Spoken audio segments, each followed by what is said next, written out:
Traditional jams rely on lots of sugar and long cooking times. This method uses less sugar and boils the fruit for just a few minutes, preserving more of its natural flavor and color. Let me show you how.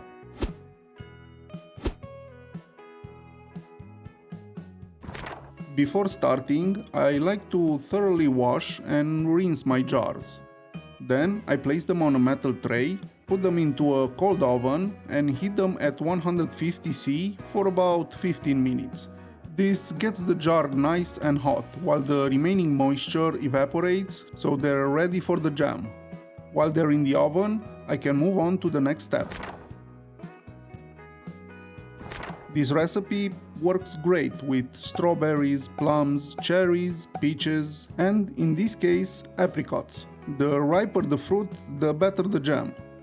Give them a good rinse and make sure they're free of any dirt or damaged spots. After removing the pits, I cut each half into quarters.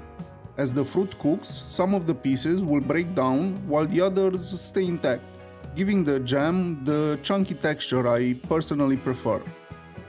Now for the ingredient that makes this quick, low sugar recipe possible.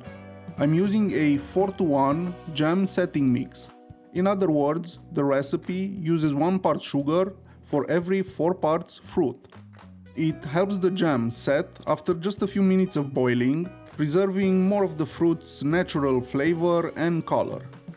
If you're using a different product, just follow the instructions on the package, as the ratios and cooking times may vary slightly. Based on the weight of the fruit, I'll measure the required amount of sugar and mix it with the jam setting mix. Then I'll add everything to the fruit and give it a good stir until it's evenly coated.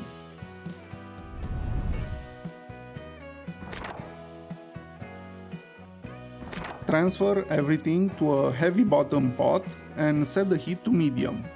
At first, you don't need to stir much, but once the fruit starts heating up, make sure you don't leave it unattended. Stir frequently, as it can easily stick to the bottom. Once it comes to a full boil, continue cooking for 3 minutes while stirring continuously. Some foam may form on the surface, so skim it off as you go. This is also a good time to take the hot jars out of the oven. Once the jam is ready, fill each jar, leaving a little space at the top, then seal them tightly. As the jam cools, I like to turn the jars upside down, then flip them back every 30 minutes or so to help distribute the fruit more evenly. Once the jars have cooled completely, they're ready to be stored in a cool, dark place. And that's it, a low sugar apricot jam. If you try it, let me know in the comments how it turned out and if you liked it. If you did, consider leaving a like and subscribing so you don't miss future recipes. Or check out one of my other videos. You might find something you like. Until next time, bye!